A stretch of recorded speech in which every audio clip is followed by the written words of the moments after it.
निज मन मुकुर सुधा बरनौ रघुवर विमल रस जोदायक फल जा।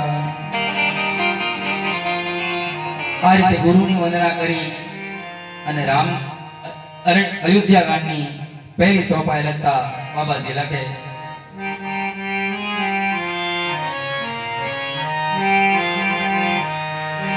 जब पे राम ब्याही घर आए, जब पे राम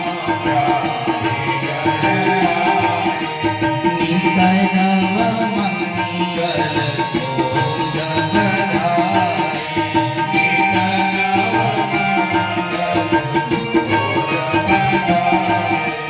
निकट नव मंगल सोज बधाए, निकट नव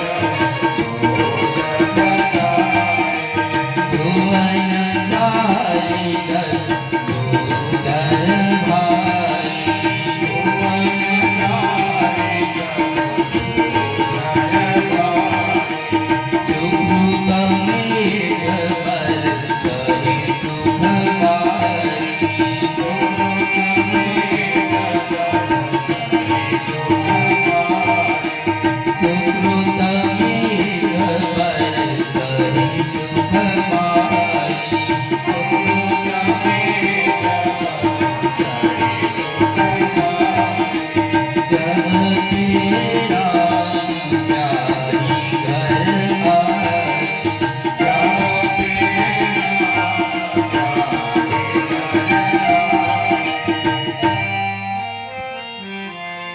જ્યારથી રામ પરણીને આવ્યા ત્યારથી અયોધ્યામાં નિત નવો આનંદ નિત નવો ઉત્સવ છે।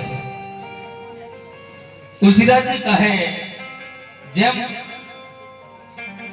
અષાઢ મહિનામાં આકાશમાં વાદળાઓ ચડી જાય, ઘટાટોપ વાદળ આકાશમાં હોય અષાઢ મહિનામાં અને એમાંથી વરસાદ પડે, એમાં અયોધ્યામાં દશરથજીના નગરમાં આકાશમાં પૂર્ણના વાદળા જામી ગયા, મારો પૂર્ણના થર જામી ગયા, એટલું બધું પૂર્ણ થઈ ગયું અને એમાંથી સુખનો વરસાદ પડવા માંડ્યો। અને આપણે બધા જાણીએ કે અતિશય વરસાદ પડે એટલે નદીઓ બે કાંઠે વહેવા લાગે, એમ અયોધ્યામાં રિદ્ધિ સિદ્ધિ અને સંપત્તિની નદીઓના પૂર મળ્યા હોય।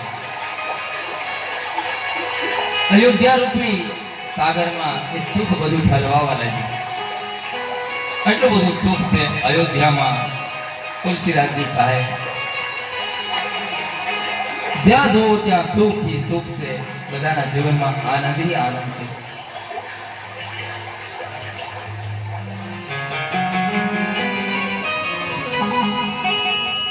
બધા લોકો બધી રીતે સુખી છે। હવે આ એક વસ્તુ સમજમાં નથી આવતી કે આ જગતમાં બધા લોકો બધી રીતે સુખી કઈ રીતે હોય? કારણ બધા લોકો બધી રીતે સુખી કોઈ દિવસ ન હોય, પણ તુલસીદાસજી કહે સબ વિધિ સબ લોક ભય સુખારી, પણ એનું લક્ષ્ય એક જ હતું, રામચંદ્ર મુખ ચંદુ નિહારી। આ જગતમાં બધાનું એક લક્ષ્ય હોય તો બધા બધી રીતે સુખી થાય। ઘરમાં 5 જણા હોય પણ પાસેનો એક મત હોય તો એ સુખી થાય। બપોરે રસોઈ બને, બધા જમી લે, ગમે સબ્જી હોય, શાક હોય, રીંગણાનું હોય, બટાટાનું હોય, પણ એક નહીં મને ભીંડાનું ભાવે, એક નહીં મને ગુવારનું ભાવે, તો બધાની વિચારધારા જુદી થાય તો બધી રીતે સુખી જ મળતો। પણ અયોધ્યામાં બધા લોકો બધી રીતે સુખી એટલા માટે કે બધાનું લક્ષ્ય રામ હતું। સબ વિધિ સબ પૂર લોક સુખાય, પણ એ એટલું બધું સુખ જોઈ અને ભગવાન વિચાર કરે છે કે આટલું બધું સુખ સારું નથી,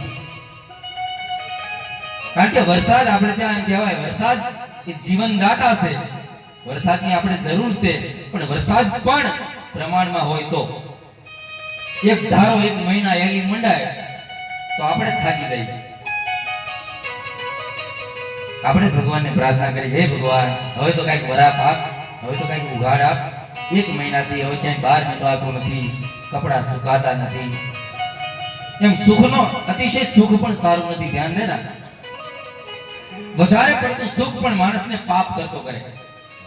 જીવનમાં સુખની પણ સીમા હોવી જોઈએ.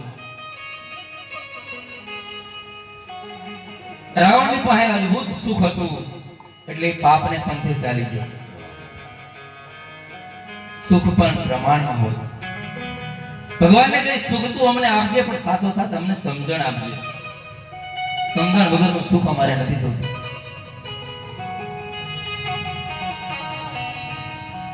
સુખની પણ સીમા હોવી જોઈએ. અને તુલસી દર્શનમાં એમ લાગે કે આ જગતમાં સુખ અને દુઃખ એટલે મનની વિચારધારા છે. સુખ અને દુઃખ આપણા મનમાંથી પ્રગટે છે. એની જનેતા આપણું મન છે.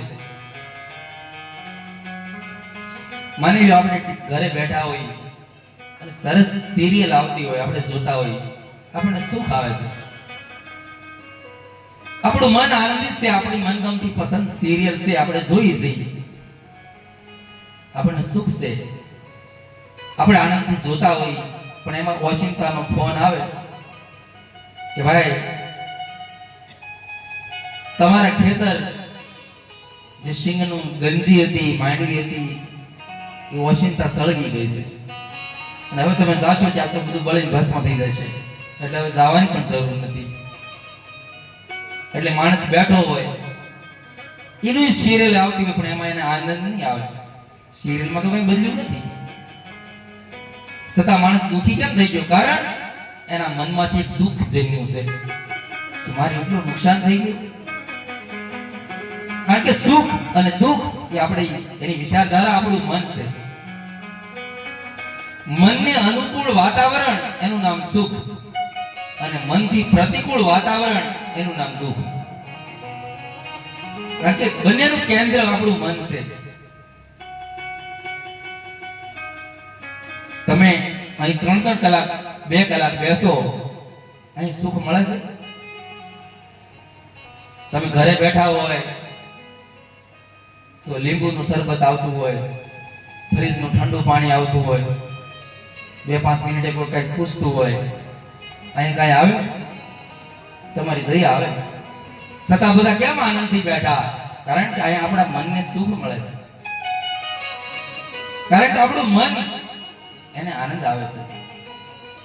કારણ કે સુખ અને દુઃખનું કેન્દ્ર આપણું મન છે. બધું અંદરથી આવે છે.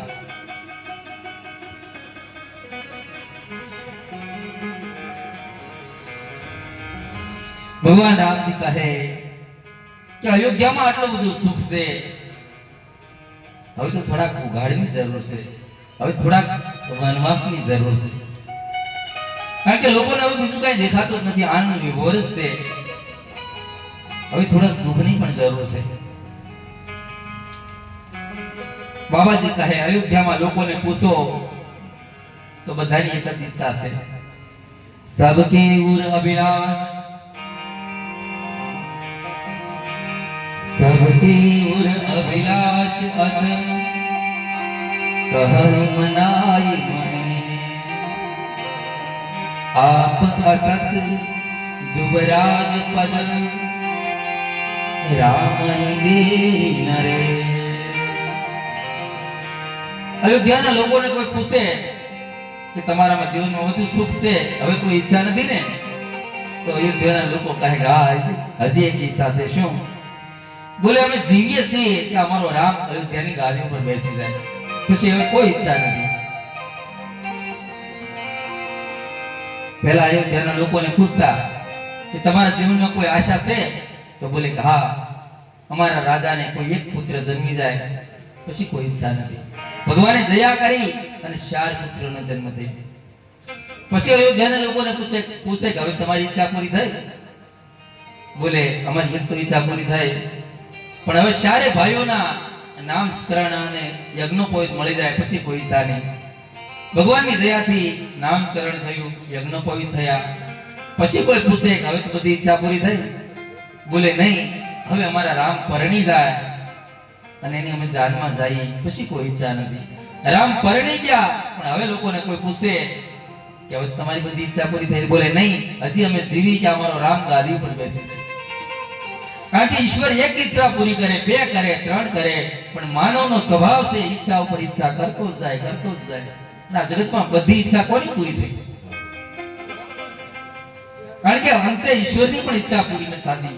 કારણ કે આ જગત અતૃપ્ત છે. લોકોના મનમાં એક ઈચ્છા છે, અમારા રામને ગાદી મળી જાય. બીજી હવે કોઈ ઈચ્છા નથી. જ્યાં જવું ત્યાં લોકો બસ એક જ વિચાર છે કે હવે રામ અયોધ્યાના ગાદી પર બેસે. તુલસીદાસજી વર્ણન કરે, એકવાર દશરથજી આખી સભા ભરેલી છે અને દશરથજી એ સભામાં આવ્યા. તુલસીદાસજી એનું ચિત્ર વર્ણન કરતા લખે,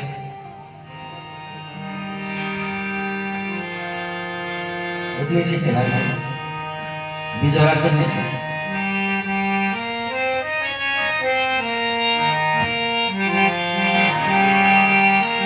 શિવરંજની ગંગા બાપા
એકવાર દશરથજી મહેલમાં આવ્યા. આખી સભા ઠાઠ મારતી બેઠી હતી.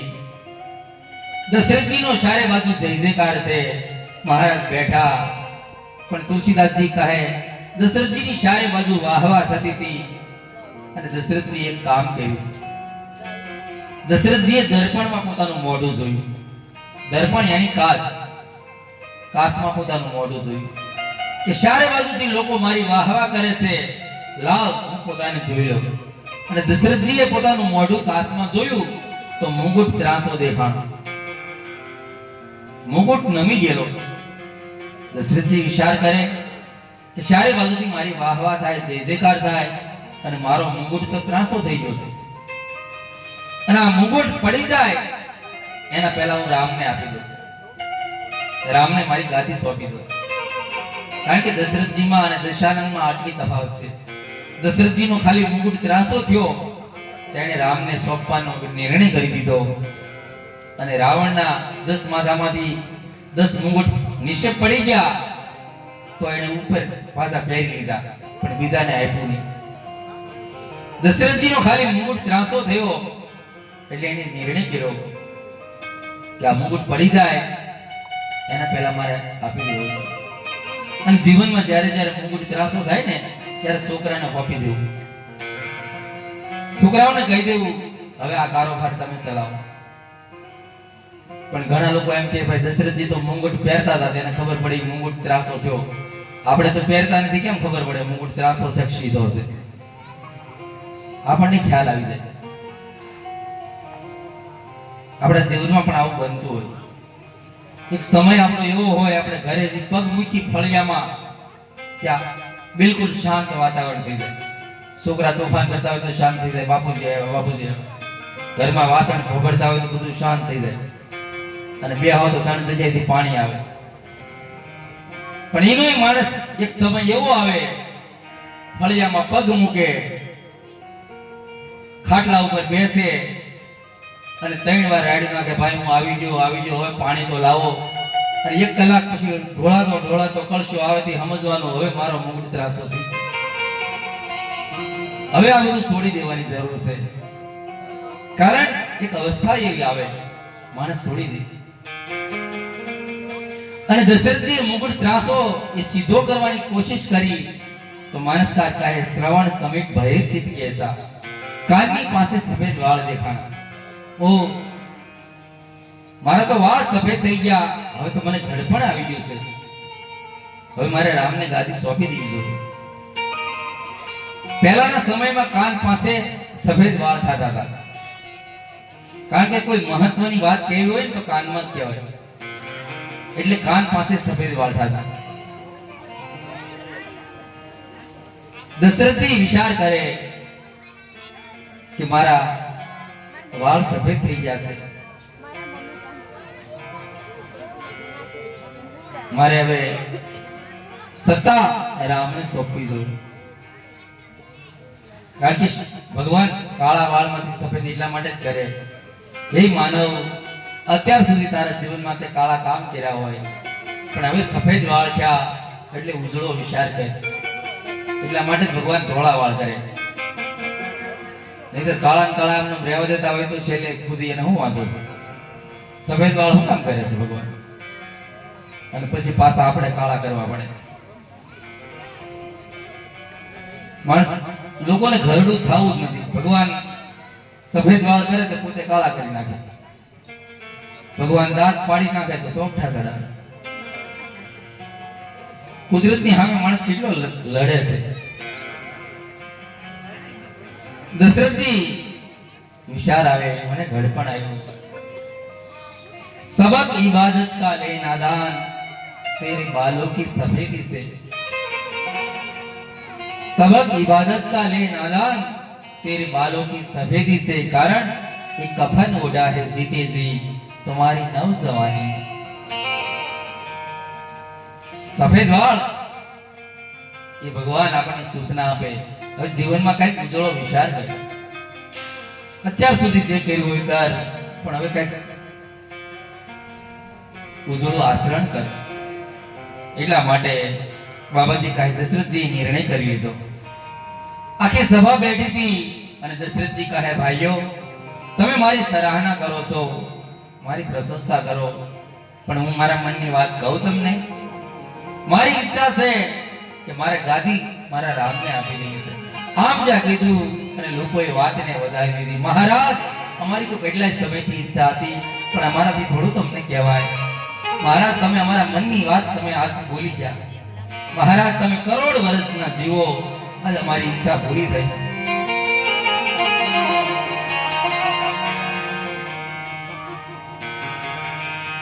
દશરથજીની અવાજ વાપી ગઈ. આખી અયોધ્યામાં આનંદ વિભોર થવા માંડ્યા.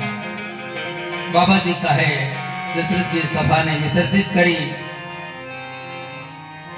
અને સીધા વશિષ્ઠ ઋષિની પાસે ગયા.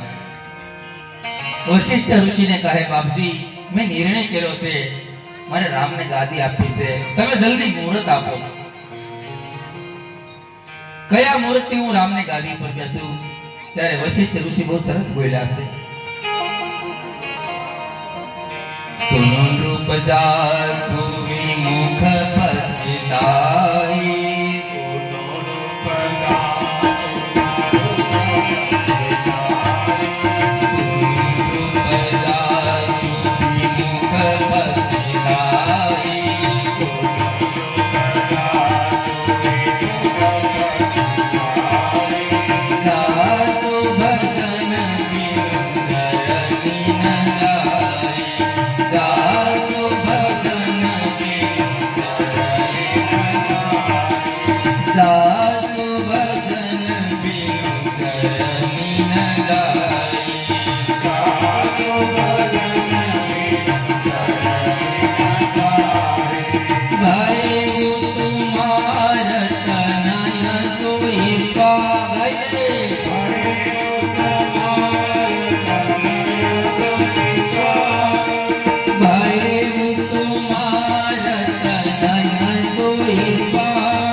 કથામાં જ્યારે જ્યારે કીર્તન આવે ત્યારે ભાવથી ગાજો.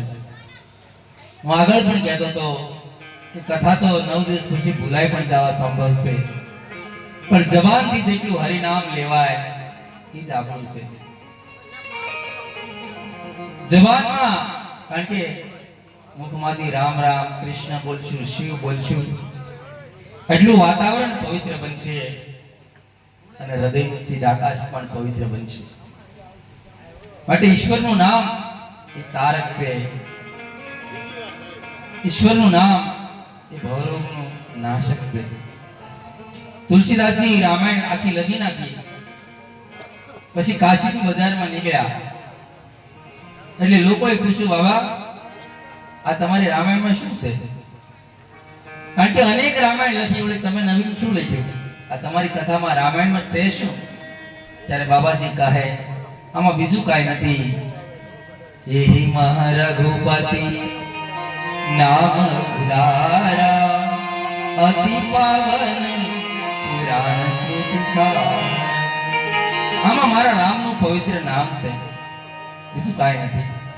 કારણ કે પ્રભુનું નામ એ પાપ નાશક છે. હરિનું, કારણ કે ઈશ્વર જ્યારે સ્વધામ જાય ત્યારે બધી શક્તિ એના નામમાં મુકતા જાય. ઈશ્વરનું નામ છે રામ નામ નર કેસરી કનક કસિ કલિકા. રામ નામ એ નરસિંહ ભગવાનનો અવતાર છે. આ કળિયુગ એ હિરણ્યકશિપુ છે, પણ જો જપનારો પ્રહલાદ બની જાય. રામ નામ નર કેસરી કનક કસિ કલિકા જાપક ધન પ્રહલાદ જીમી પાલન ધન સુરસા. જો જપનારો પ્રહલાદ બની જાય તો કળિયુગ કાંઈ નહીં કરી શકે. માટે જ્યારે જ્યારે હરિનામ સંકીર્તન આવે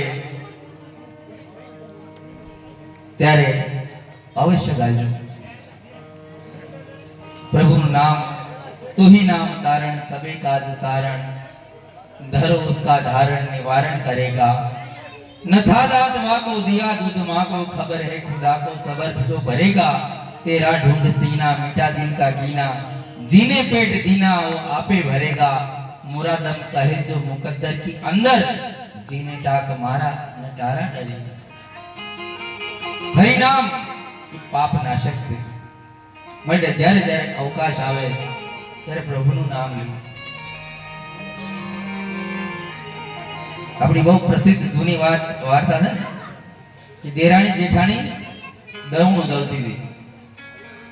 પહેલા તો ઘરઘંટી નહોતી એટલે પહેલા ઘંટલાથી દળવું દળવાનું આવતું. એટલે દેરાણી અને જેઠાણી બંને સામ સામે બેસી અને દળવું દળતી હતી. પણ જેઠાણી બરાબર દળે અને દેરાણીની આદત એક સપ્પી ઘંટીમાં દળે ઓરે અને એક સપ્પી ખાતી જાય.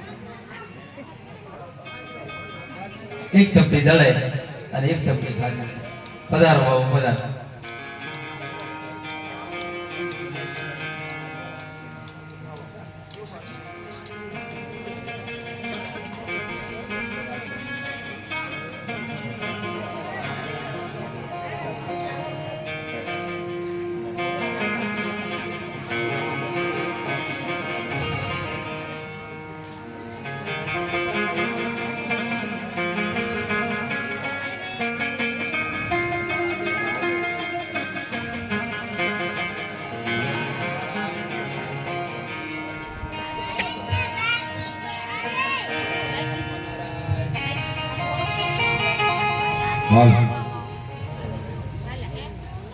હાલો ધનેશ્વર મહાદેવ આશ્રમના મહંત શ્રી ગોપાલગીરી બાપુ પધાર્યા છે.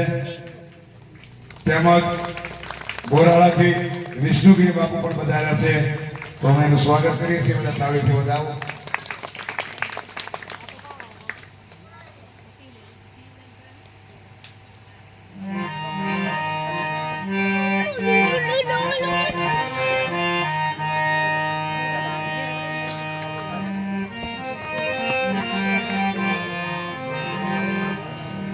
श्री राम जय राम जय जय राम. श्री राम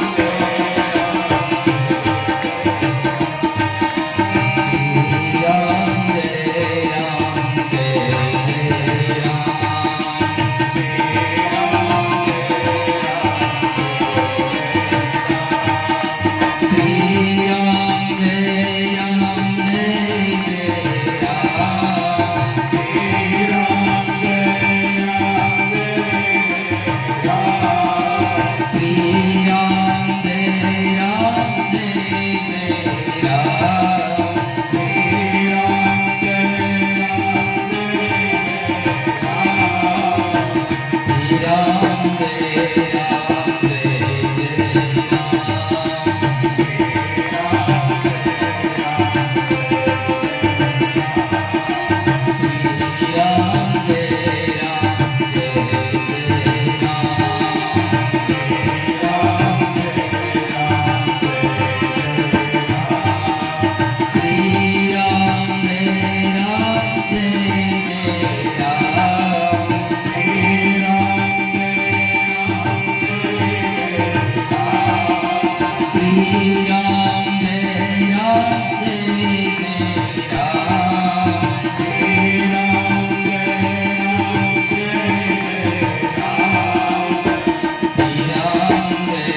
તો રામકથામાં બંને સંતોનું હાર્દિક સ્વાગત છે, કારણ કે કથાની શોભા જે છે સંતોના પાવન ઉપસ્થિતિ એ કથાની શોભા છે. કારણ કે કથા જ્યાં હોય ત્યાં દુનિયાના તમામ તીર્થો આવે. બાબાજી કહે જેહી દિન રામ જન્મ શ્રુતિ ગાઉં, તીર્થ સકલ તહાં સરી આઉં. અને તીર્થ હોય ત્યાં તો સંતો આવે જ છે, કારણ કે કથામાં દુનિયાના તમામ તીર્થો આવી જાય. તો શું કહેતો હતો? જાણું દળવાનું.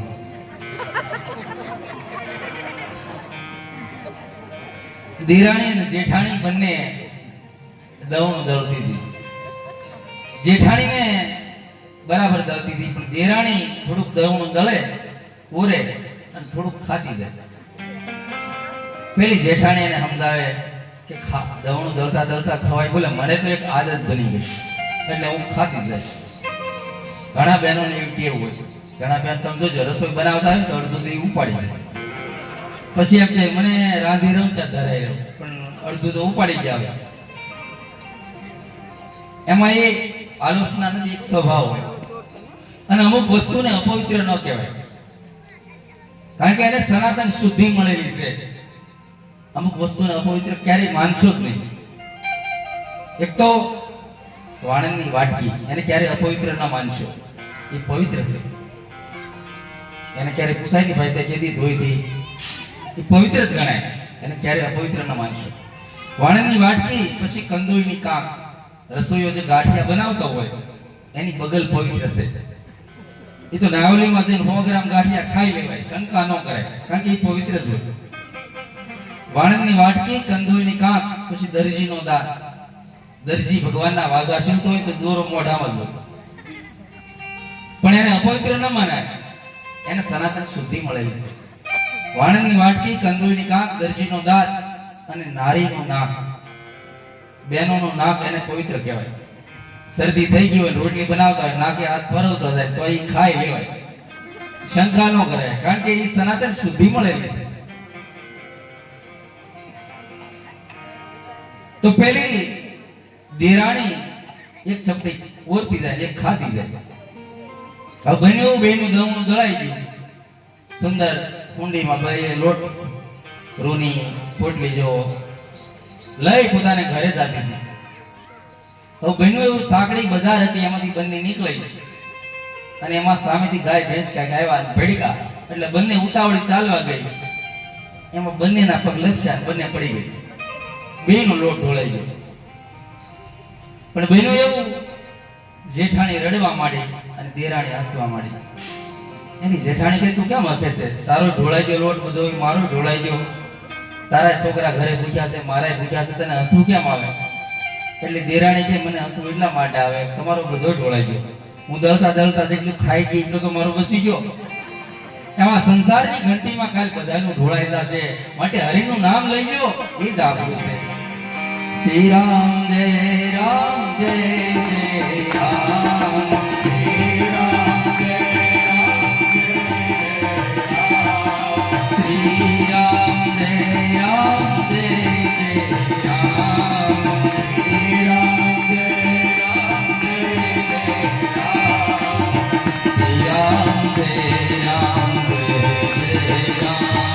શ્રી રામ જય રામ જય જય રામ, શ્રી રામ જય રામ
દશરથ રાજા વશિષ્ઠની પાસે ગયા. બાપજી, મારે રામને અયોધ્યાની ગાદી સોંપી છે, માટે તમે મુહૂર્ત આપો.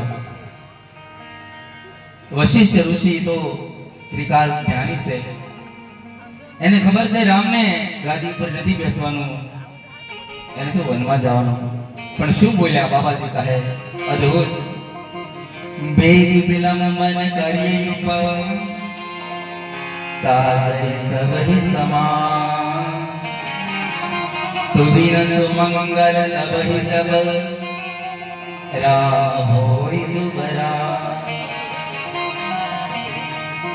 હે રાજવી, રામને ગાદી આપી હોય તો વિલંબ ન કરો, જલ્દી આપી દો. અને રામના માટે કોઈ મુહૂર્ત જોવાની જરૂર નથી, કારણ રામ જેથી ગાદી પર બેસે એ શુભ મુહૂર્ત. આજે બેસે તો આજ, અને 14 વર્ષ પછી બેસે તો 14 વર્ષ પછી. સુદીન સુમંગલ તબહી જબ રામ હોય જુબરાજ. એના માટે મુહૂર્તની જરૂર નથી. પણ દશરથજી આ ગર્ભિત વાક્ય સમજી ન શક્યા કે બાપજી શું કહેવા માંગે. બોલે અવધેશ, એમાં મુહૂર્તની કોઈ જરૂર નથી. જ્યારે રામ ગાદી પર બેસે એ જ શુભ મુહૂર્ત કહેવાય, એનાથી વિશેષ મુહૂર્ત નથી. તો બાપજી, હું આવતીકાલે રામને ગાદી આપું. દશરથજીએ એક દિવસની મુદત નાખી, અને એ મુદત 14 વર્ષ સુધી ધક્કો મારી દીધો. કારણ કે જીવનમાં શુભ વિચાર આવે ને પછી મોડું ન કરશો. કારણ કે સારું કામ કરવું હોય તો કાલ નહીં, આજ જ કરો. એના માટે કાલનો દિવસ સારો નથી. અને નબળું કામ કરવું છે, તમારે આપઘાત કરવો છે, તો એના માટે આજ નહીં કાલ. કારણ કે કાલ થશે તમારા વિચાર બદલી જશે. પણ સારું કામ કરવું, શુભ કાર્ય કરવું, તો એને કાલ ઉપર ન છોડો, આજ જ કરો. કારણ કે આપણું મન બહુ સંચળ છે, ક્યારે દગો દે કઈ નક્કી નહીં. માટે વિલંબ ન કરો. જ્યારે શુભ સંકલ્પ આવે ત્યારે ગાંઠ વાળી લો. લોખંડ એને ધગાવો, એકદમ લાલ થઈ જાય, પછી ઘણ મારો, જેવો ઘાટ ગળવો એવો ગળાઈ જાય. પણ જો ઠંડુ થઈ ગયું પછી એમાં ઘાટ નહીં આવે. જીવનમાં જ્યારે વિચાર શુદ્ધ આવે ત્યારે માણસ મનમાં સંકલ્પ કરી લે કે હું અત્યારે જ કરું. કાલનો કોને ભરોસો છે? દશરથજી કહે બાપજી, હું આવતીકાલે રામના ગાદી આપું. બોલે તમારી ઈચ્છા. દશરથજી નગરમાં જાહેરાત કરી કે આવતીકાલે મારે રામને ગાદી સોંપી છે. આખી અયોધ્યામાં તડામાર તૈયારી થવા લાગી. લોકો કોઈ સૂતા નથી, ઘરે ઘરે રંગોળી પૂરવા લાગ્યા, દીપ પ્રગટાવવા લાગ્યા કે અમારા મહારાજે કેટલો સુંદર નિર્ણય કર્યો છે. દશરથજી કહે વશિષ્ઠને બાપજી, તમે રામના મહેલે જાઓ અને રામને અવગત કરાવો કે આવતીકાલે તમારા પિતા તમને ગાદી આપવાના છે. માટે એને શું સંયમ પાળવાનો, નિયમ પાળવાનો, એની સૂચના તમે આપો. માટે તમે રામને ભવને જાઓ. વશિષ્ઠ ઋષિને સૂચના મળી અને તુલસીદાસજી કહે વશિષ્ઠ ઋષિ ભગવાન રામજીના મહેલે પહોંચ્યા છે. આ સ્વયં સીતાજી દ્વાર ખોલ્યા છે.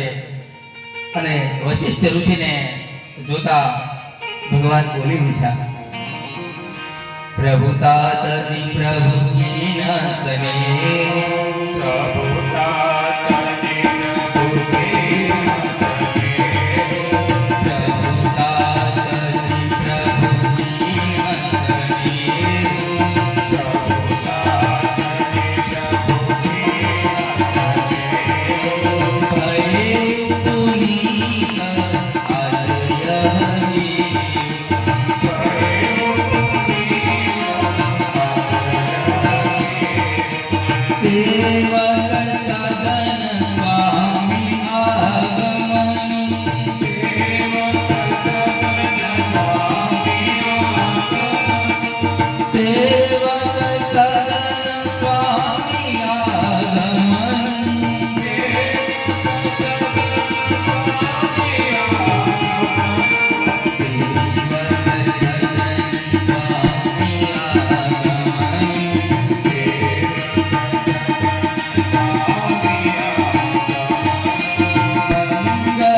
બાપજી, તમારા પુનિત પગલા મારે મહેલે પહોંચે.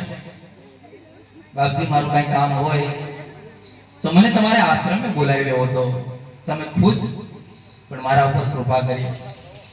મને એમ લાગે સેવકને આંગણે સ્વામીનું આગમન થાય એ તો મંગળની મૂળ નિશાની છે. પ્રભુતા તજી પ્રભુ કી ન સને, મારા ઉપર તમે પ્રેમ કર્યો. વશિષ્ઠ કહે, રાઘવ, હું તને એક સૂચના આપવા આવ્યો છું, જલ્દી બતાવો મહારાજ. તમારા પિતા રાઘવ આવતીકાલે તમને અયોધ્યાની ગાદી આપવાના છે, માટે તમારે ધરતી ઉપર સુવાનું, ફળ ફૂલનો આહાર કરવાનો, સંયમ અને નિયમથી જીવવાનું. આપણે ત્યાં સત્તા મળતી ત્યારે એના પહેલા સંયમ આવતો. સંયમથી સત્તા ઉપર બેસી શકાય. અત્યારે તો સત્તા મળે પછી સત્યના ખાલી નિવેદન આવે, સંયમ કોણ પાળે? ભગવાનને સૂચના આપવામાં આવી કે રાઘવ, ધરતી ઉપર સુવાનું, ફળ ફૂલનો આહાર, તમારે સંયમ પાળવાનો. આટલું કહી અને વશિષ્ઠ ઋષિ વિદાય લીધી.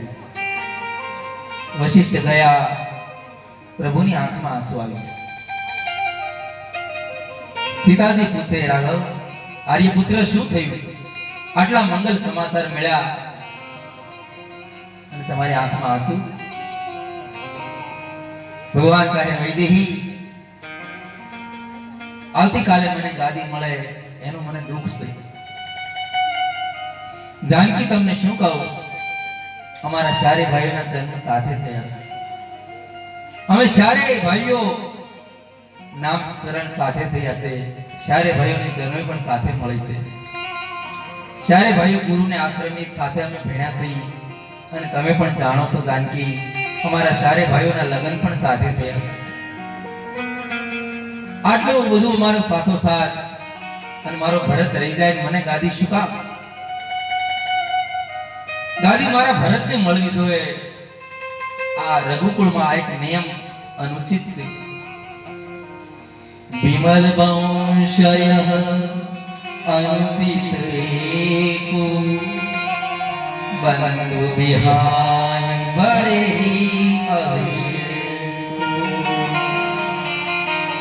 મોટો હોય ને દાદી, આ નિર્ણય બરાબર નથી. મોટો લાયક હોય કે ન લાયક હોય, આ પરંપરા બરાબર નથી. મારા ત્રણ ભાઈ રહી જાય ગાદી મને શું કામ? ભગવાનની વિચારધારા તમે જુઓ. ભગવાન કહે, મારો નાનો ભાઈ રહી જાય. આ રામાયણ બતાવે ભાતૃભાવ કેવો હોત. અત્યારે તો બે સગા ભાઈ હોય અને શેઢાની હાડોથી લડતા હોય ત્યારે થાય રામાયણ ક્યાં? સગા ભાઈ સામસામા કોર્ટે આવતા હોય ત્યારે આપણને એમ થાય રામાયણના પોથીને સાંડલા કરી કરી પૂઠા ઘણી નાખ્યા, પણ એનો જીવનનો ઢંગ ન બદલ્યો. રામાયણ સાંભળ્યા પછી ત્યાગ ન આવે તો શું કામ?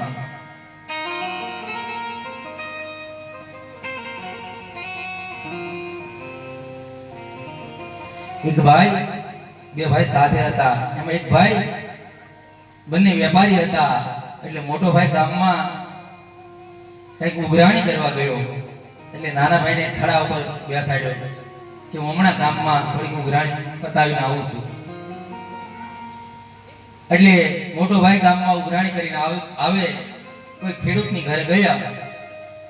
એટલે ખેડૂતે કીધું, હજી ફસલ અમારો પાક વેચાણો નથી, પછી તમને આપશું, પણ તમે આવ્યા જ થવો તો અમારી વાડીએથી અમે શેવડી લાવ્યા છે, આ બે રાડા તમે સાંઠા લેતા જાઓ.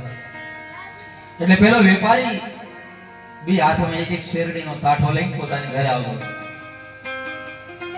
હવે બહેનો એવું પોતાની દુકાન, પોતાનું ઘર નીચે દુકાન ને ઉપર રહેણાંક હતું.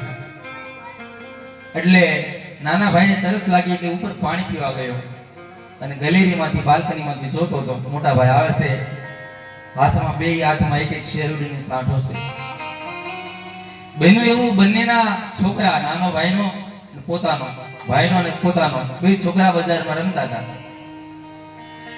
છોકરાએ જોયું તો બાપુજી શેરડીના સાઠા લઈને આવે છે, એટલે બંને છોકરા દોડ્યા. જે સાઠા લઈને આવતો હતો એ ભાઈ પોતાનો છોકરો અને નાના ભાઈનો છોકરો. પણ બન્યું એવું, એક હાથમાં શેવડીનો સાઠો સારો હતો અને એકમાં જરાક નબળો હતો. જે બાજુથી પોતાનો છોકરો આવે એ બાજુ જરાક નબળો, નાના ભાઈનો છોકરો આવે એ બાજુ સારો હતો. આમ નામ આપી દે તો પોતાના છોકરાને નબળો આવે, ભાઈના છોકરાને સારો આવે. બે છોકરા નજીક આવ્યા એટલે પેલા ભાઈએ હાથની આ માટી કરી નાખી. પોતાના છોકરા બાજુ સારો સાઠો ગયો, નાના ભાઈના બાજુ છોકરા બાજુ નબળો. આ પહેલી દ્રશ્ય નાનો ભાઈ ઉપરથી જોવે કે મોટા ભાઈ આવું કેમ કર્યું. ઉપરથી પાણી લેતો આવ્યો, મોટા ભાઈને પાણી આપ્યું. પછી મોટા ભાઈને નાનો ભાઈ કહે, ભાઈ શું હવે આપણે જુદા થઈ જઈએ? બોલે તને આવો કેમ વિચાર આવ્યો? આપણે ક્યારેય લડ્યા નથી, તકરાર નહીં, ઓશિંતા તું કે જુદા થઈ જઈએ? બોલે ભાઈ હું સાસુ તો આપણે જુદા થઈ જઈએ. શું કામ? કે જે હાથમાં લાડી પડી ત્યાં જુદા થઈ જાય, કાલ પેટમાં પડશે ને ત્યારે બહુ મુશ્કેલ થાય. કારણ કે જીવનમાં ત્યાગ ન આવે તો શું કામ? ભગવાન રામજી કહે કે મારો નાનો ભાઈ ભરત રહી જાય અને મને ગાદી આ મને ગમતું નથી. આખી અયોધ્યામાં તો ઉત્સવ મનાવે છે. લોકો એક જ ઈચ્છા છે કે રાત ક્યારે પૂરી થાય, સાંજ ક્યારે પડે, રાત પડે અને સવારમાં અમે મારા રામને ગાદી પર બેસીશું. બધા લોકો નાચે છે કે અમારો રામ અયોધ્યાનો રાજા થશે. બધા લોકો ઝૂમે છે. થશે રામજી રાજા ને અમારી મહારાણી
ક્યારે સાંજ પડે અને ક્યારે દિવસ પાછો ઉગે. પણ લોકોને ક્યાં ખબર છે? તુલસીદાસજી કહે અયોધ્યામાં આ રીતે ઉત્સવ મનાવે અને આકાશમાં દેવતાઓ ગભરાણા કે હવે એક જ રાત બાકી છે અને જો રામ ગાદી પર બેસી જશે તો રાવણને કોણ મારશે? દેવતાઓનું મંડળ આકાશમાં એકત્રિત થયું. કાલની સવારે રામ ગાદી ઉપર નહીં વનમાં જવા દો. જો રામ ગાદી ઉપર બેઠા તો આપણી વાત બગડી જવાની છે. કારણ કે માનવ ગમે એટલા મનોરથ કરે પણ આપણું દેવ મંડળ હું ધારી બેઠું કોને ખબર છે? દેવતાઓ બધા એકત્રિત થયા. બોલે હવે શું કરવું? એક જ રાત બાકી છે અને બધા દેવતાઓએ સરસ્વતીને બોલાવ્યા. હે સરસ્વતી, જલ્દી પ્રગટ થાઓ અને અયોધ્યામાં કોઈની બુદ્ધિ ફેરવી નાખો જેથી રામ રાજ્યને બદલે રામ વનવાસ થાય. સરસ્વતીની પ્રાર્થના કરી, હે વીણા પુસ્તક ધારિણી, જલ્દી પ્રગટ થાઓ. સરસ્વતી પ્રગટ થયા. કેમ દેવતાઓ તમારા મોઢા સુકાઈ ગયેલા? બોલે માં તમે અવધ જાઓ અને કોઈની બુદ્ધિનું પરિવર્તન કરો. હવે એક જ રાત બાકી છે અને જો રાત પડી ગઈ તો પછી રાક્ષસોને કોણ મારશે? અને ભગવાન એ તો પરમાત્મા છે, એને રાજ્ય કે વન એના માટે કોઈ ફરક નથી. માટે તમે જાઓ. સરસ્વતીએ માથું ધોણાવ્યું. દેવતાઓ અયોધ્યામાં તમે નજર તો કરો, અત્યારે અયોધ્યાના લોકો કેટલો ઉત્સવ મનાવે છે. ઘરે ઘરે રંગોળીઓ છે, દીપ પ્રગટાવે છે, એટલા બધા આનંદિત છે અને મારે રડતા કરવા? દેવતાઓ કોઈની ખુશીમાં આપણે એક દીપ પ્રગટાવી તો ન શકીએ, પણ આપણી સ્વાર્થની ફૂંકથી કોઈના દીવા શું કામ બોલવા જોઈએ? દેવતાઓ, તમારા રહેણાંક બહુ ઊંચા છે, પણ તમારા વિચાર બહુ નીચા છે. ઊંચ નિવાસ નીચ કરતુંતી, દેખીને સકહી પરાઈ વિભૂતિ. તમે કોઈનું ઐશ્વર્ય જોઈ નથી શકતા?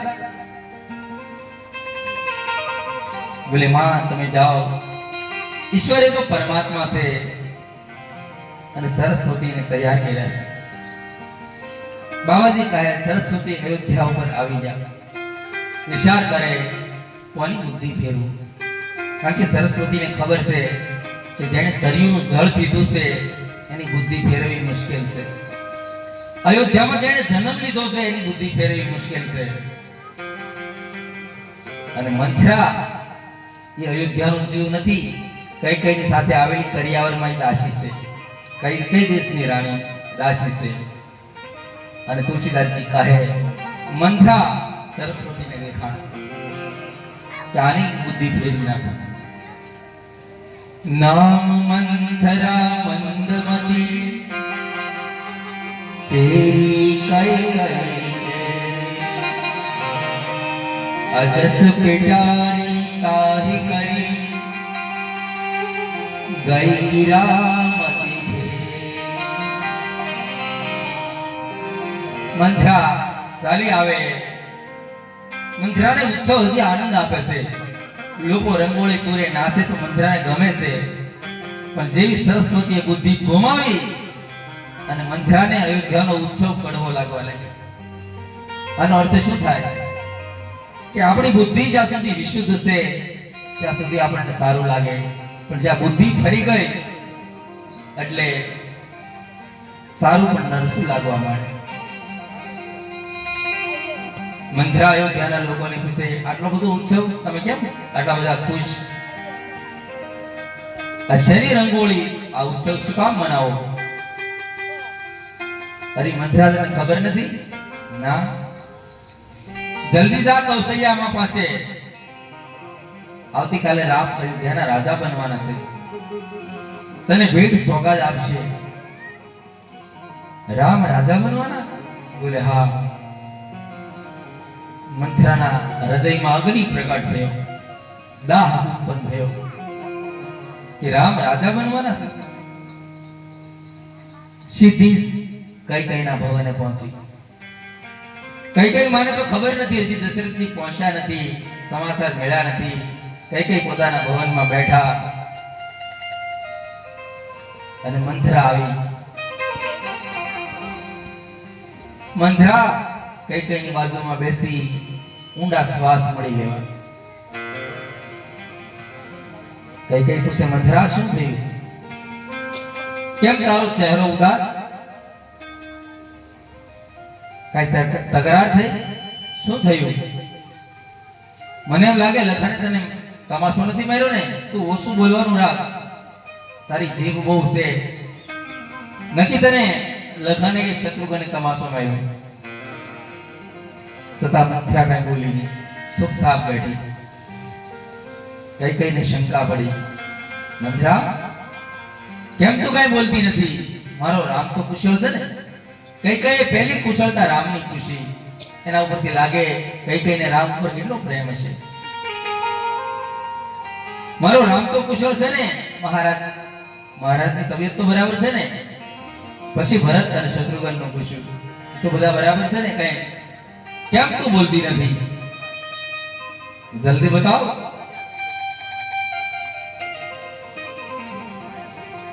મહારાણી એક વાત કહું. શું?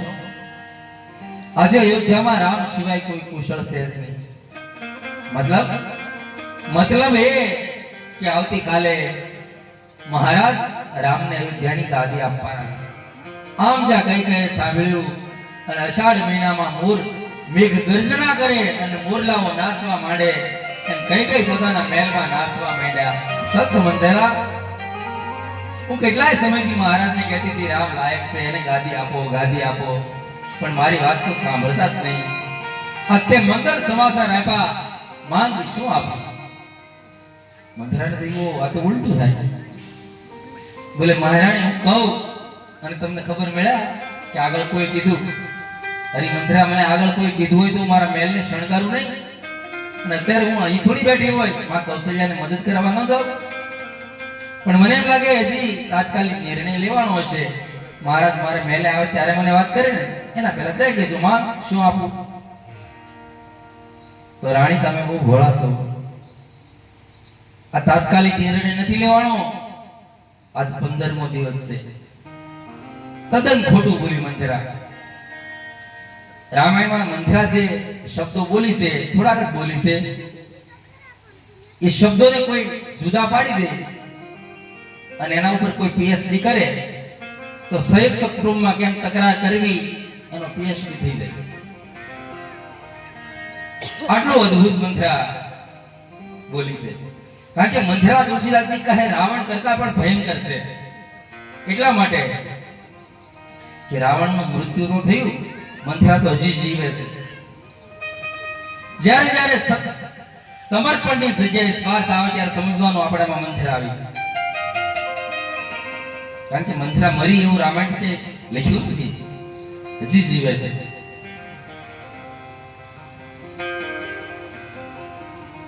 મહારાણી આ 15 દિવસની 14 રાત વીતી ગઈ, તમને ખબર પણ નહીં. રાણી તમે બહુ ભોળા છો. મહારાજ કેટલી વાર અહીં આવે મળવા, તમને વાતે કરી નહીં. દેવી મહારાજ મોઢાના મીઠા છે, બાકી મનના બહુ મલિન છે. આમ જ્યાં કીધું કઈ કઈ ની આંખમાં આંસુ આવી ગયા, નેત્રો લાલ બન્યા. મંથરાને ગાલ ઉપર એક તમાશો છોડી દીધો. ઘરે ફોડી હું તને આદર આપું એનો અર્થ એ થાય મારા સૌભાગ્ય સુધી જતી રહે. મંથરા અત્યારે નિર્ણય લેવાનો હોય કે 15 દિવસથી, પણ નિર્ણય તો મારા હિત માટે છે. રામ ગાદી ઉપર બેસે એ તો હું પણ ઈચ્છું છું. મંથરા રડી પડી, ખોટે ખોટા આંસુ પાડવા લાગી અને બહેનોને આંસુ જલ્દી આવી ગઈ. નારી ચરિત કરી ઠારી આંસુ.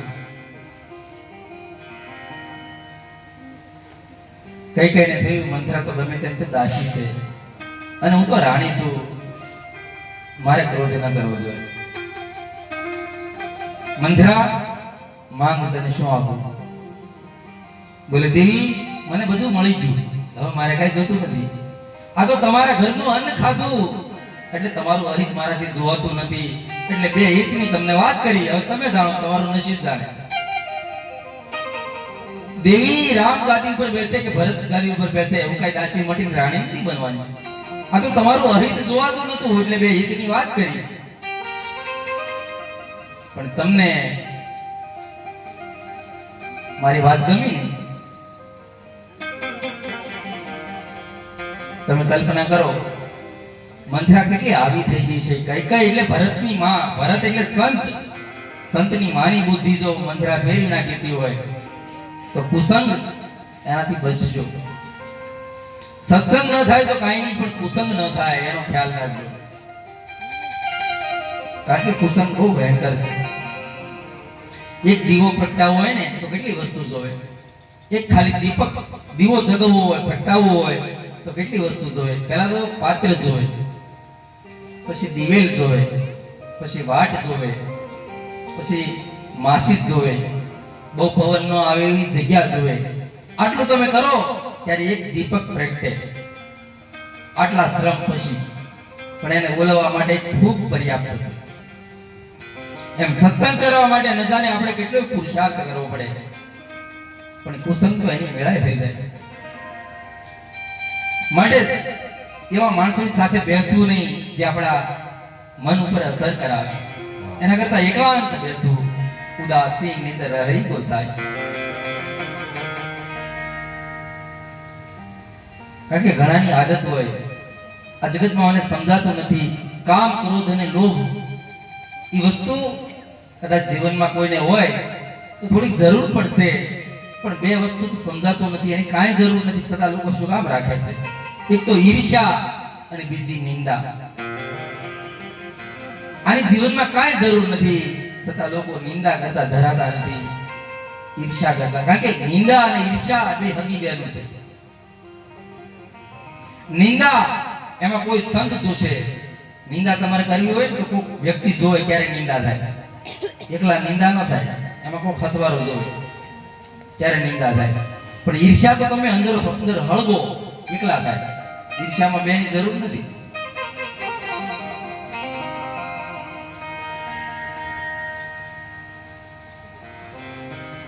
મંથરાને કહે, મંથરા માંગ તને શું આપું? બોલે તમે મને તમાશો માર્યો, ઘર ફોડી નામ આપી દીધું, હવે મારે કઈ માંગવું નહીં.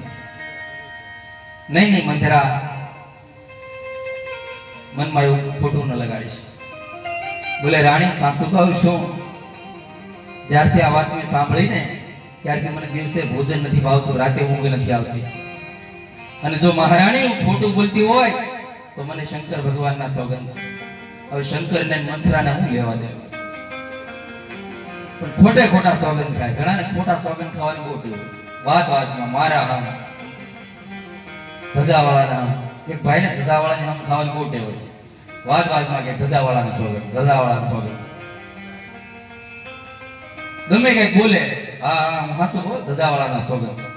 એમાં કોઈક માણસ નીકળ્યો એટલે એને કીધું, એ ભાઈ ધજાવાળાએ તારું શું બગાડ્યું? એના હું કામ સોગંદ ખાશો? બોલી મંદિર ઉપર ધજા હોય એના નહીં, રેલવે સ્ટેશને ઓલા ધજા લઈને ફરે ને એના ખાવ. હવે આને સોગંદ ને કઈ લેવા દેવા છે?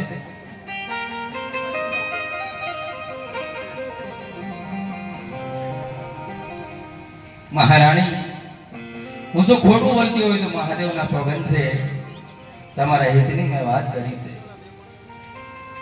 આમ જા કીધું તુલસીદાસજી. અને ગંગા સતી પણ કહે ને કે તમે કુસંગ ન કરો. સત્સંગ થઈ જાય તો વાંધો નહીં, પણ કુસંગ ન કરો. સંગ તું કરો તો પાનવા એવા જોરે ભજન મારે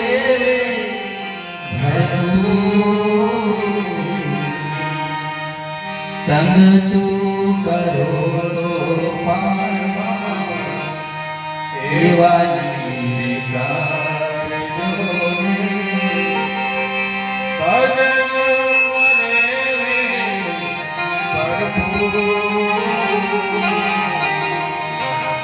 એવા માણસનો સંગ કરવો જે ભજનમાં નિરંતર હોય.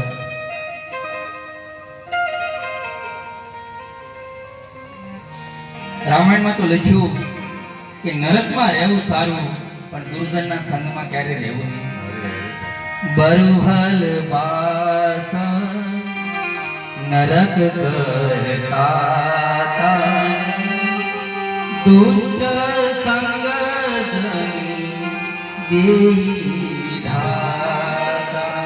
એ ભગવાન અમને નરકમાં નાખજે, પણ દુર્જનના સંગમાં અમને ક્યારે મોકલતો નથી.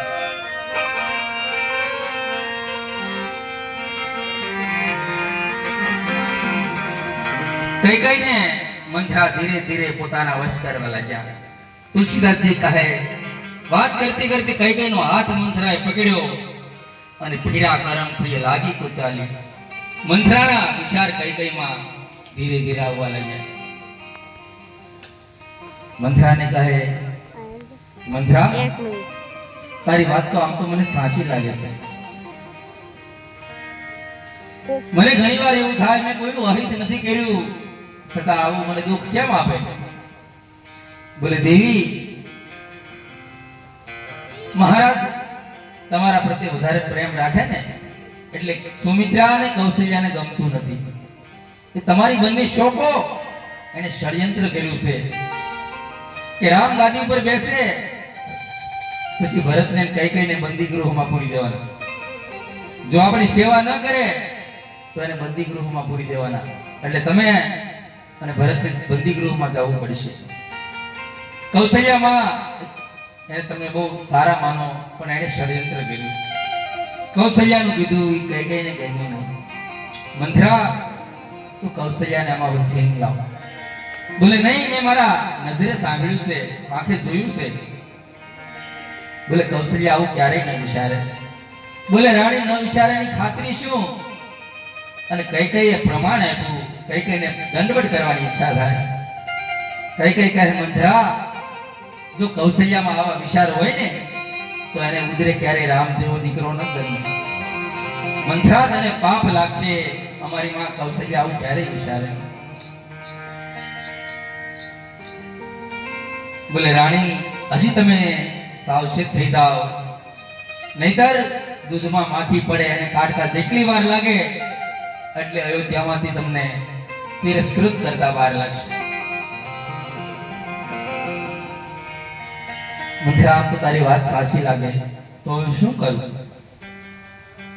મંથરા, તો કેમ હું કરવા તૈયાર છું, પણ હું કોઈની સેવા નહીં કરું. મને ભરતને બંદી ગૃહમાં પૂછ્યા મેં નહીં રહી. મંથરા, તું કેમ કરવા તૈયાર છે? તું કહેતી હોય તો હું કૂવામાં પડું. કઈ કઈ બોલ્યા, કારણ કે બેનો કંટાળા એટલે કૂવામાં પડવાની પહેલી વાત કરે. જોકે હવે તો બહુ જાગૃતિ આવી, નહીં આપણે તે બેનો કંટાળા એટલે કૂવો અને કેરોસીન, આ પહેલું ખબર નહીં અને ક્યાંથી મળી જાય. કઈ કઈ પણ એક મહિલા છે ને, અંતે કહે મંથરા, તું કહેતી હોય તો કૂવામાં પડો. મારા પુત્રને પતિને ત્યાગી દઉં, પણ હું કોઈની ગુલામી નહીં કરું. રાણી, હજી એક રાત બાકી છે અને મહારાજ તમારી પાસે આવે ત્યારે તમારા ભૂતકાળના 2 વસન બાકી છે. યાદ છે તમને? આપણા વિરોધી એવા હોય ને, અમુક આપણને યાદ ન હોય ને, એ યાદ કરાવે.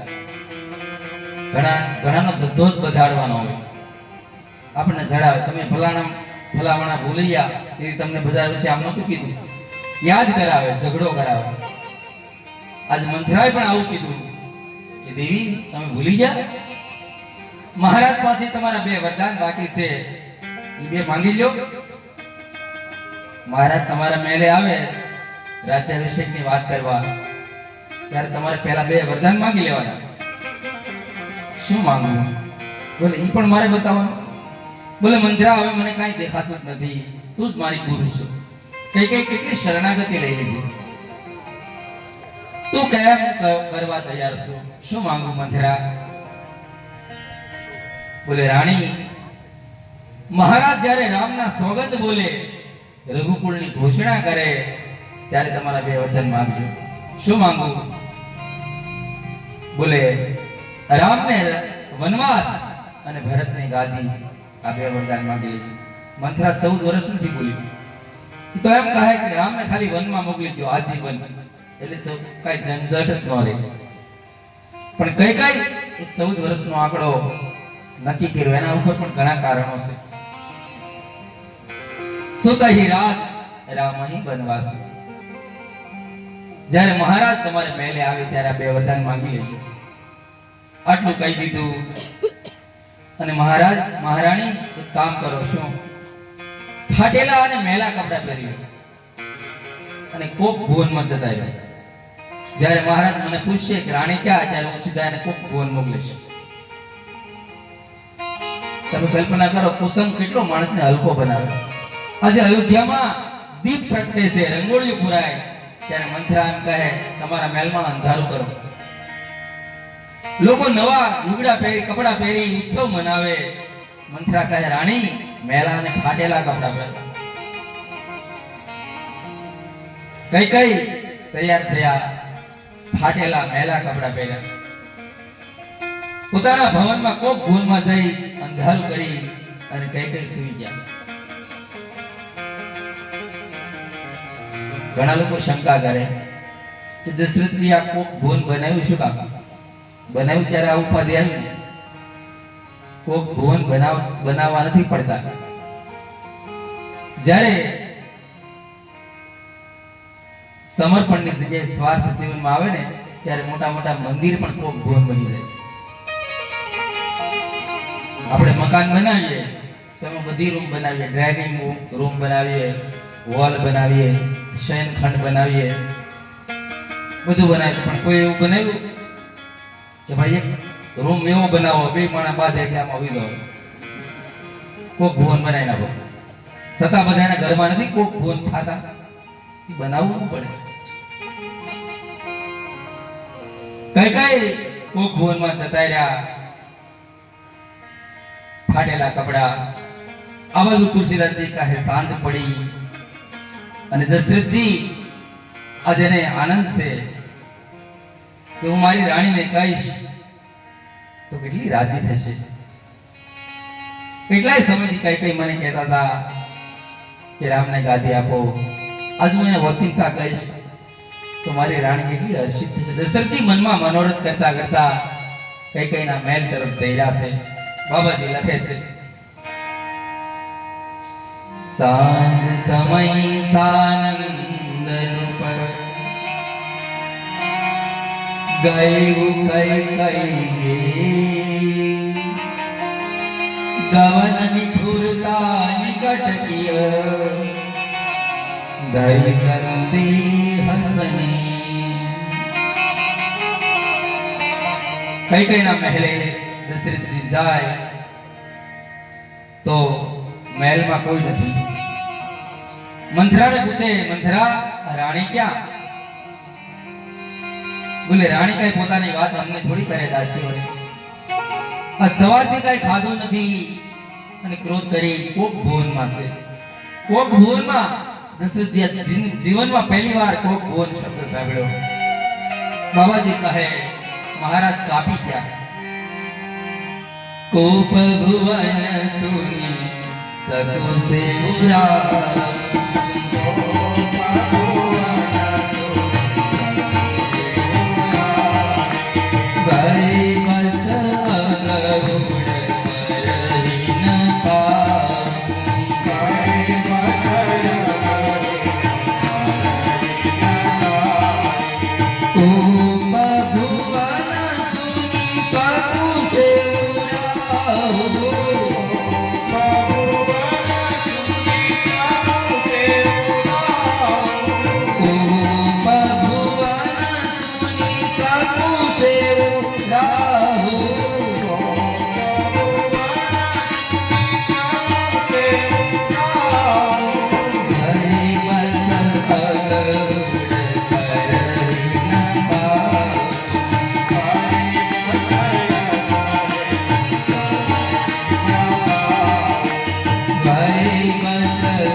રાણીને શું થયું? તુલસીદાસજી કહે દશરથની કમજોરી છે. એક રાણી રેતાણી એમાં માણસ કેટલા વ્યથિત થઈ ગયા.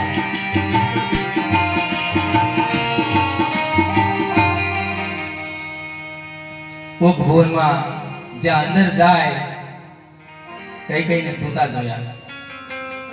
ધરતી ઉપર સૂતા છે, સૂતા વાળ છે. દશરથજી પૂછે છે, રાણી તું શું કામ રીસાણી? છતાં કઈ કઈ બોલતા નથી. તુલસીદાસજી કહે કઈ કઈ સામું પણ નથી જોતા. કે તુરાની સાની પરસત પાનીપતિ નિવારણી માનવ સરોષભ ભામી વિષમ ભાતિ નિહારણી.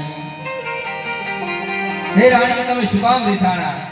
આમ જ્યાં કીધું ગોસ્વામીજી કહે કોઈ સર્પિણી નાગણી હોય અને નપુસ ઉપર પગ પડે અને ફૂફાડો મારીને આમ વળ ખાઈને ઊભી થાય એમ કઈ કઈ બેઠા થયા. તુલસીદાસજી કઈ કઈને સર્પિણીની ઉપમા આપી. કારણ કે સર્પિણીને પણ બે જીભ હોય એમ કઈ કઈને આ બે જીભ છે બે વરદાન નથી. સર્પિણી ભૂખી થાય તો પોતાના ઈંડાને ખાઈ જાય, એમાં કઈ કઈ પોતાના બાળકોનું અહિત કરવા માટે ઊભી થઈ એટલે કહે સર્પિણી છે. કઈ કઈ તારા રીસાવાનું કારણ શું છે? તું કહેતી હોય તો કોઈને રંગને રાજા બનાવી દઉં અને રાજાને રંગ બનાવી દઉં. અરે રાણી જલ્દી બતાવ. દશરથજી કેટલા આસક્ત દેખાય છે. એટલે તે અટક્યા હો તો વાંધો નહીં, આગળ શું કહે કઈ કઈને? બાર બાર કહરાઉ સુમન સુમુખી સુલોચન ટીક બયની કારણ મોહી સુનામ ગજગામી નજકો પતર હે સુમુખી હે સુલોચની હે હાથીની ચાલ ચાલનારી કઈ કઈ તારા દુઃખનું કારણ મને બતાવો. હવે આવું બોલવાની અમુક ઉંમર હોય, સફેદ વાળ થઈ ગયા હોય, 4 દીકરા પરણી ગયા હોય, એની પુત્ર વધુ પણ ઘરે હોય અને એવો સસરો પોતાની પત્નીને એમ કહે હે ગજગામિની હે કોકિલ કંઠી, તો કેવું લાગે? અભદ્ર લાગે, સુસંગત નથી લાગતી. કારણ કે અમુક બોલવાની અવસ્થા હોય. દશરથજી આજ ભાન ભૂલ્યા કૈકેયીના રૂપમાં. તારું કોઈ અહિત કર્યું હોય તો એને શિક્ષિત કરી નાખો, તો કહેતી હોય તો રંકને રાજા બનાવો, રાજાને રંક બનાવો, પણ મારી રાણી તું શું કામ રીસાણી? છતાં કઈ બોલ્યા નહીં. કઈ આજ તારા વાતની તારા હૃદયની વાત કરવા આવ્યો છું. આવતીકાલે આપણો રામ અયોધ્યાનો રાજા બનવાનો છે. છતાં પણ કૈકેયીના ચહેરા પર કોઈ પરિવર્તન નહીં.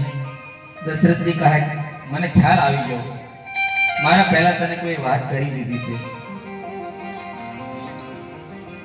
માટે કૈકેયી આપણો રામ અયોધ્યાનો રાજા બનવાનો છે, માટે માંગ, તને શું આપું? માંગવાનું કીધું અને કૈકેયી બેઠા થયા. માંગુ માંગુ કહું પ્રિય કબહુ ન લેવું ન મેળવું. હે મહારાજ, તમે માંગ માંગ તો ઘણી વાર કીધું, પણ ક્યારે લેવું દેવું છે? મારા ભૂતકાળના 2 વરદાન પણ બાકી છે, એ પણ મળશે કે કેમ? એક સંદેશ છે. દશરથજી હસી પડ્યા, બસ આટલી જ વાત છે?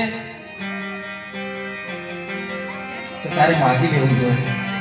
અને કૈકેયી વરદાન માંગવા માટે દશરથજીને મજબૂર કરે છે અને દશરથજી એને વરદાન આપવાના છે. પણ એ કથાને હવે આપણે આવતીકાલે લઈશું. અત્યારની કથાને વિરામ આપણે આપી એ પહેલા અહીંથી કઈ તે સૂચના છે એ કરશું. પછી જાહેરાત આરતી આપણે કરવાની છે, એનો કંઈ બોલ કરવાનો હોય તો એ થોડાક સમયમાં એ કરી નાખીએ.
હાલો હાલો એક 501 રૂપિયો રામ ભરોસે આવે છે રામકથા નિમિત્તે, અને 551 રૂપિયા મુકેશભાઈ પરશુરામભાઈ કુશવાહ તરફથી આવે છે. એમને તાળીઓથી વધાવો.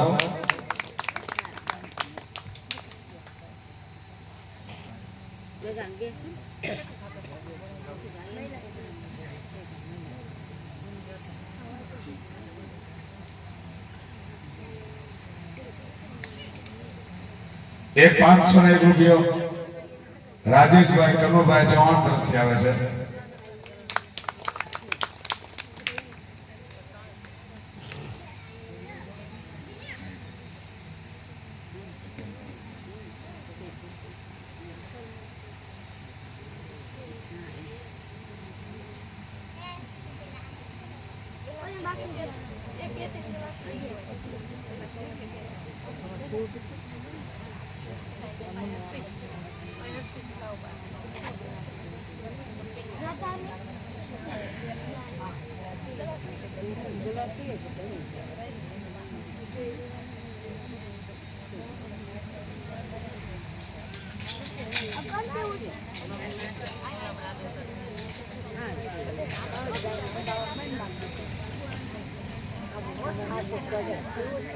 હાલો અત્યારે રામકથા વિરામની આરતીનો બોલ બાકી છે બરાબર. જો કોઈ ભાઈની ઈચ્છા હોય તે બોલ કરીને તેને આરતીનો લાભ લઈ શકે. અને બીજું આજે કથાનો છઠ્ઠો દિવસ થઈ ગયો છે એટલે આજે પોથી અને ફળ એનો સડાવ પણ આજથી શરૂ કરવામાં આવે છે. એ 3 વાર નહીં થાય અને છેલ્લો બોલ લેવામાં આવશે. જે કોઈ ભાઈની ઈચ્છા હોય કે ફળ અને પોતીની પધરામણી મારે ઘરે કરવી અને આ ફળ જેને લેવું હોય તેનો સડાવ શરૂઆત થઈ શકે. એ જ્યાં પહોંચ્યું હોય ત્યાં ઉભો રહે, કાલ પાછું શરૂ થાય અને અત્યારની આરતીમાં પડાવે જે કોઈ ઈચ્છા હોય.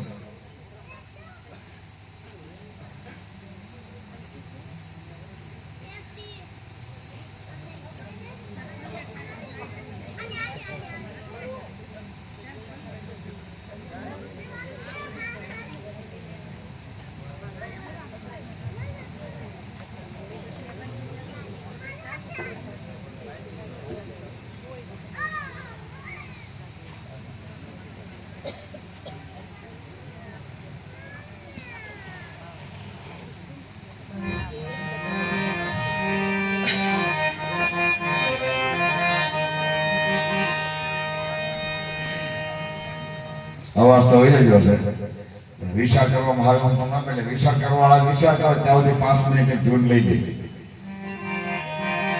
એટલે કોઈને ભાઈ આ પોથીનો બોલ અત્યારે આરતીનો જે ભાઈ ઈચ્છા હોય. રાધા રાધા કૃષ્ણ રાધા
હાલ જય શ્યામ 201 રૂપિયો સગનભાઈ ભોગાભાઈ કણક બરોબર છે ને? નામમાં ભૂલ નથી ને?